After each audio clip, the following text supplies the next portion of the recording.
Assalamu alaikum everybody. This is lecture number 2 in electromagnetic fields about vector analysis. In today's lecture, we'll give an introduction and discuss the difference between scalar and vector quantity, then start talking about the properties for vectors and some of their operations. So what is like a scalar quantity? It's a physical quantity that does have a magnitude, which means that the full meaning of the quantity is known by mentioning its magnitude. For example, time is 6 o'clock. You don't need more information. The weight is 2 kilograms. You don't need more information. The separation between these two objects is 1 meter. You don't need any further information. Those kind of physical quantities are called scalar. There is another physical quantity, another category of vector of physical quantity that requires more than just the magnitude. It requires the magnitude and direction, and those are vectors like velocity. Like you can say this car is moving with 60 kilometers per hour, but you need to describe the direction. It is going north or east to complete the information. Or the force. I'm putting like forward with 5 Newton, or I'm bowling backward with 3 Newton. You need to describe the direction. Like displacement, when you move something from one place to the other, you need to mention you displace it for how many centimeters or how many meters and in which direction, so on and so forth. So electromagnetic fields and fields in general does have like vectorial quantities or vector quantities, and we'll be dealing with vector for the rest, or like for the majority of this course we'll be dealing with vectors. So understanding the vector, the operation is very important. You can describe the same vector with more than one coordinate system, and we're going to talk more about coordinate system. The number of coordinate systems that does exist, I think should be infinite, but we are focusing on just like 3 coordinate systems, which are the major ones: the Cartesian, the cylindrical, and the spherical. So we will learn how to describe vector quantity in any one of them, and how to transform from one of those coordinate system to the other. So how would we write a vector or describe a vector? So for example, a vector v, as we said, the vector does have magnitude and direction, is written as v, this format. Also it can be written as this format with like a bar on the top or an arrow on the top. Those are different ways to express a vector. So as we said, the vector quantity does have direction and magnitude. So we can write the same vector v as direction and magnitude. So v between vertical bars means the magnitude of vector v. A underscore v, or sometimes we use u underscore v, is a unit vector for the direction of v. So the unit vector av is a vector, v is a scalar. So AV is a vector, but its magnitude equal 1, and that's why it's called unit vector. It's a vector that has a magnitude of 1. So it is just used to show direction, because we know it's a unit vector, we know its magnitude. The only information that is left is the direction. So that's the meaning of unit vector. So the unit vector can be calculated by dividing the vector by its magnitude. So this is like a vector operation, dividing a vector by its magnitude. The output will be a unit vector, a vector of magnitude equal 1 that shows the direction of v. 2 vectors are said to be in parallel if they have the same direction, or if they have the same unit vector.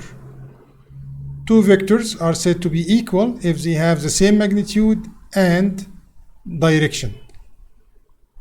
if those two equal vectors share any point, then they are identical. We are talking about the same vector. So there is a number of operations on vectors that we must learn so that we can deal with vectorial quantities in our electromagnetic fields. The simplest and easiest one is vector summation. So we can add vector A with vector B. The result would be another vector that, let us say, C. This operation is cumulative, which means if we said A plus B, it's the same as if we said B plus A. Also, it is associative. So if we said A plus, between bracket B and C, B plus C, it is the same as A plus B plus C. So if we have like three vectors, we can add vector 2 and 3. The result will be another vector. Then we can add this vector to vector A, or we can do the operation in another order. We can first add A and B. The result would be added to C. It's the same operation. So this is associative. This result, or like this summation, can be done graphically or numerically. We'll learn the numerical one in next lecture, but just now to understand the concept, graphically, we have like two major methods. Number one is parallelogram. So if we have vector A and B, we just bring their start point at the same point and use them to draw a parallelogram. So we just draw this parallelogram based on A and B. We're just bringing the start point together. So the diagonal of this parallelogram is the summation. This is the parallelogram method. Or there is the head to tail. We bring the tail of B to the head of A. So we just move B is the starting of B at the end of A. So A plus B, it will equal C. This is the head to tail. We put the head of A to the tail of B, and then we connect the bottom, or like the start of A to the end of B.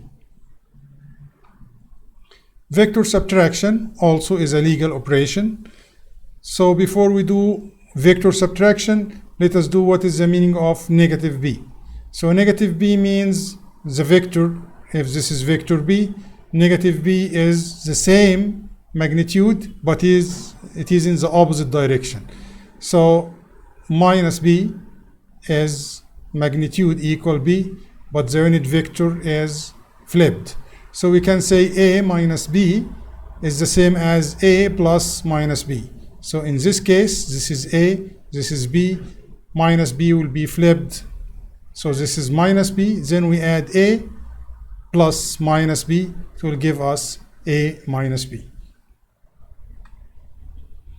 Also, in vector quantities, we have products of vectors.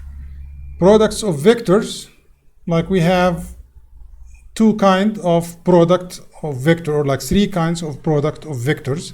Number one, multiplying a vector by a scalar quantity. So a vector multiplied by a scalar quantity, it would have the same magnitude, the same direction, but the magnitude is multiplied by the scalar. So multiplying a vector A by the scalar K, its magnitude will be multiplied by this scalar, and its direction or unit vector will remain the same. So it's just like as if if A is greater than 1, we are enlarging vector A. If K is less than 1, we are shrinking vector A. The second kind of vector product is the scalar or dot product. It's a scalar because the output is a scalar quantity. Dot product because this is how we write it. A dot B. So vector A dot product vector B. The output is a scalar quantity that equal magnitude of A multiplied by magnitude of B multiplied by cosine theta the angle between the two vectors. So if we have vector A and vector B, they have an angle between them. This angle we express it as theta AB. This operation is cumulative, which means A dot B equal B dot A. It's distributive. If we have A dot like a sum of two a sum of two vectors, the result is dot product of A and the first vector plus the dot product of A plus second vector. The dot product is 0, or if the two vectors are perpendicular. Perpendicular means normal to each other, or means the angle between them equal 90, because cosine 90 equal 0. So it would give us 0 if the two vectors are normal to one another, or we say perpendicular. Also, there is like a terminology here that we would like to take note of, which is the projection. So the projection of B along A is this length. So we project vector A along the direction of vector, we project vector B along the direction of vector A. Of course, from geometry, this projection equal B cosine theta. We can also project A along the vector B. We can extend B like this and just put B like this. Let me do it. So we can just extend B, and from A we can put this, which is a 90 degree, and this length is the projection of A along the direction of B, and it will equal A cosine the angle. So we can project B along the direction of A, which is this length. We can also project A along the direction of B, which is this length. According to this, we would say the dot product is the product of one vector's magnitude, let us say magnitude of A, and the projection of the other vector on it, and the projection of B along A. Projection of B along A is B cosine theta multiplied by A, so it will be AB cosine theta, which is the dot product. One famous application for the dot product is when we have a dot product of a vector with itself. So if we say, we know that A dot B equal magnitude of A, magnitude of B cosine the angle between the two vectors. So what would happen if we dot multiply, or dot product, a vector with itself? What we're gonna get is A dot A, which is magnitude of first one, magnitude of second one, cosine the angle between them, because it's the same vector, theta equals 0. So the output is A square. So a dot product of a vector with itself, it will produce the square of the vector's magnitude. And this is like a famous application for the dot product. And let us use this dot product in this project, in this example. So in this example, we need to prove the law of cosine for triangle. So the law of cosine for triangle is saying that if we have any triangle, and we know the angle between two sides and their lengths, we can find the third one. So if we know A, B, and alpha, the angle between them, we can find C. C will equal square root of length square of the first edge plus length square of second edge minus 2ab cosine the angle between the two sides. So we need to use the dot product, or what we know about vectors, to prove this law. So to do this, let us say this edge will be a vector from here to here, we'll call it A, and then the second edge will be a vector from here to here, we'll call it B. The unknown edge length would be as a vector C. So from this graph we can apply the head to tail.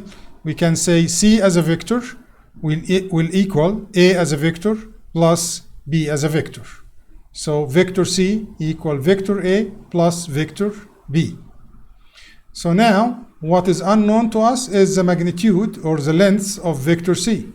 So we can use this formula or this relation of the dot product by dot product C with itself. So C equal A plus B, dot product with itself, A plus B, this will equal C square, which is the magnitude square of the unknown edge length. So the dot product is distributive, so this will equal A dot A plus B dot B plus 2 multiplied by A dot B. A dot A is A square, B dot B is B square, A dot B equal AB cosine theta. So now we use the vector relations to express the vector C and then find the magnitude for vector C.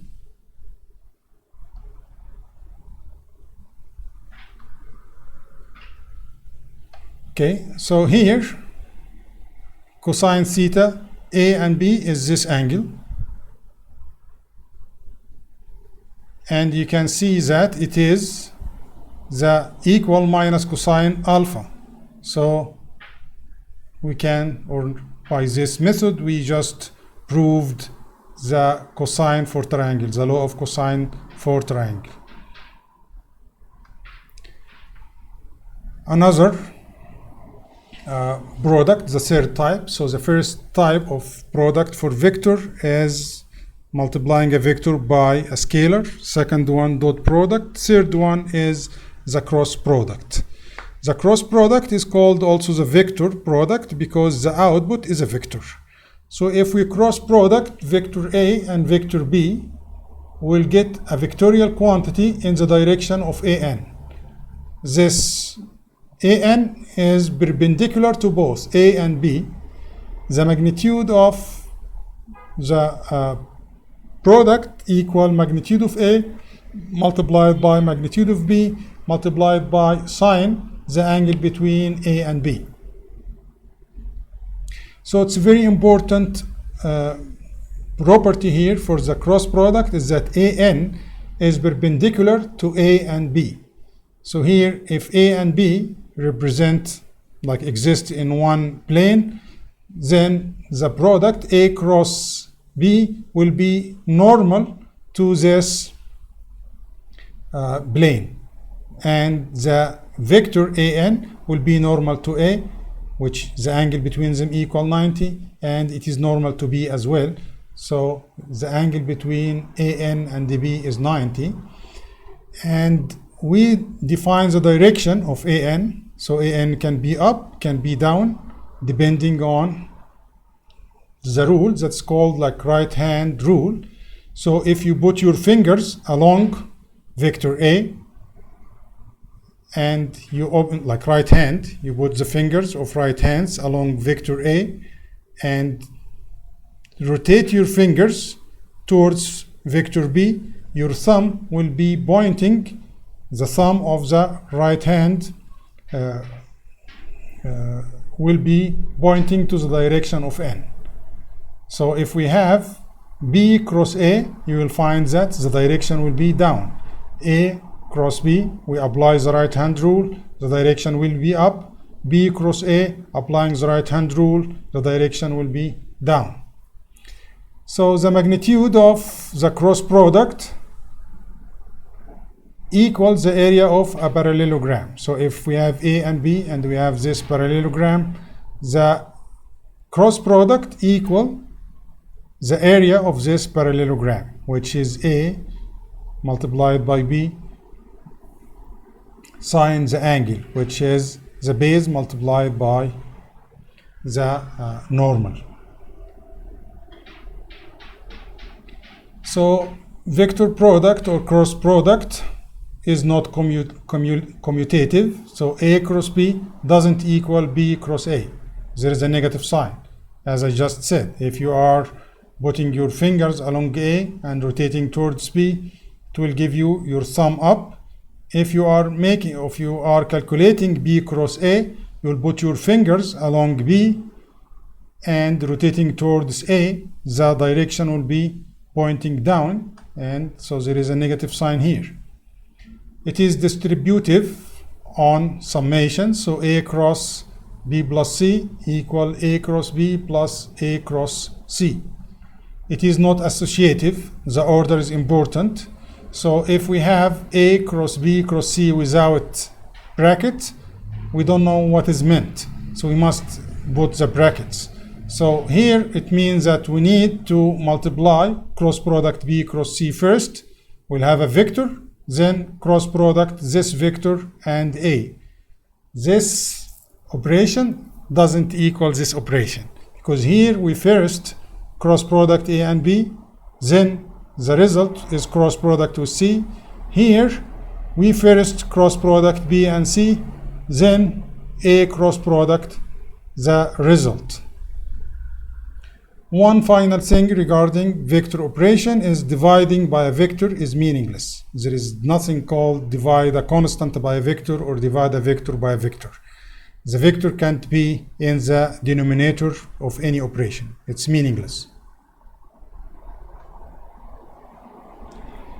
So here one example just to show how to use the cross product in modeling a problem. So we have here, this example is saying that the motion of a disk rotating about its axis as shown here can be described by an angular velocity omega. Angular velocity unit would be angle per second. So this disk is rotating number of angles per second. The direction of omega is along the axis. So again, following the right hand rule, if your fingers rotate with the direction of rotation of the disk, your thumb will be pointing to the direction of this angular velocity. So the angular velocity is a vector that is following the right hand rule. And we need to find the vector expressing the linear velocity of a point on the disk, which is at a distance d from the axis. So if we have any point, a distance d from the axis, and the disk is rotating, we need to find an expression for the linear. We need to have an expression for the linear velocity of this point. So the idea here, this point will be rotating and its linear velocity will be changing from point to point, and it's always like tangential to like this, or like it's always normal to the radius connecting it to the origin.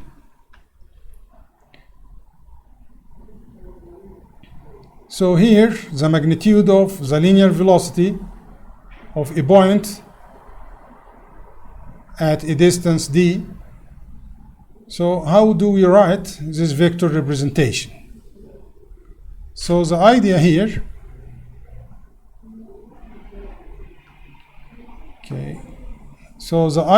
this is the vector describing the velocity, and this is the vector describing the position. We put like the origin somewhere here. So we have a vector representing the position, we call it r. So it's connecting from origin to the position of point B. And we have the angular velocity, which is described as omega. We know that the linear at point B, the distance from the rotating axis is omega d. And the direction is always tangential to the circle of rotation. So B is moving, the direction of V changes with the position of B. So if the origin is O, the choosing coordinate system, the position vector will equal r. So the velocity, which equal omega d as a magnitude, which means omega r sine theta. And theta is this angle here. So we can describe the velocity as omega d, and d is this distance, which is r sine theta. And we know the direction is always, the linear direction of velocity is always normal to this one in the direction of propagation, which is the same as the direction of the vector product or the cross product. So if we described velocity as omega and it's in this direction, the position is r, and in this direction their like direction of